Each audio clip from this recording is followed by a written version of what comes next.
autre question concerne les déserts médicaux. Vous en avez parlé, vous dites que dans le Var, il y en a beaucoup.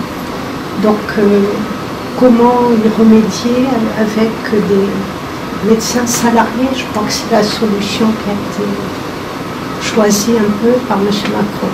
Alors, je n'ai pas beaucoup d'idées. Nous sommes hospitaliers, nous travaillons effectivement avec nos collègues qui sont déjà dans des hôpitaux. Je nommerai Draguignan, Gassin, Brignoles, où déjà ils sont en manque de médecins à l'hôpital. Donc pour nous c'est déjà une problématique d'armer effectivement ces hôpitaux avec des médecins. Sur le terrain, en ville, enfin dans la campagne, effectivement il y a une nécessité de remettre des médecins. Parce que la population effectivement est très isolée. Docteur Capri, vous, justement, les déserts médicaux, votre idée? Alors, certes, il y a aujourd'hui la problématique du nombre de médecins. Mais ce qui a été oublié dans la réflexion de M. Macron, c'est le comportement des gens et pourquoi, alors qu'il y a des médecins, pourquoi on vient aux urgences. Il a oublié aujourd'hui l'attitude de société qui est l'immédiateté, c'est-à-dire que les gens veulent tout et tout de suite. Et le fait de venir aux urgences, ils ont la consultation, mais ils ont en plus de ça les examens et les prises de sang.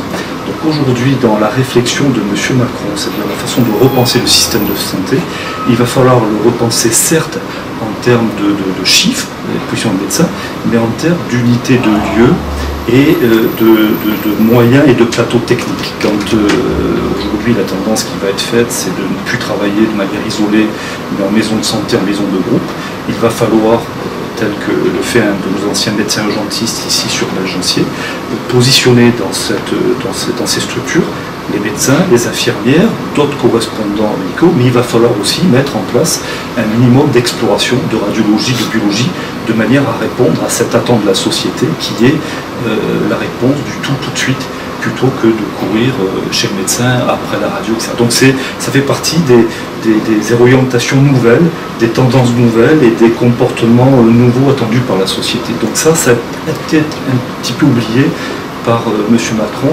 Ce n'est pas uniquement une problématique de positionnement des médecins ou de salarier les médecins.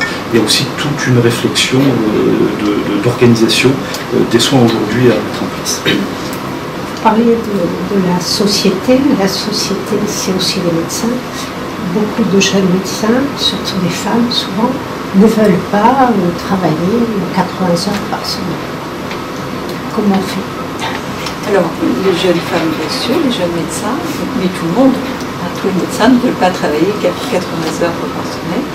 On serait mauvais, on serait fatigué, et c'est pas une bonne chose. Donc non, il y a des adaptations à faire pour que les gens puissent être dans leur métier, qu'ils puissent faire effectivement de la médecine de qualité et qu'ils aient également, comme tous les citoyens, une vie de famille. Et tout cela est complètement conciliable.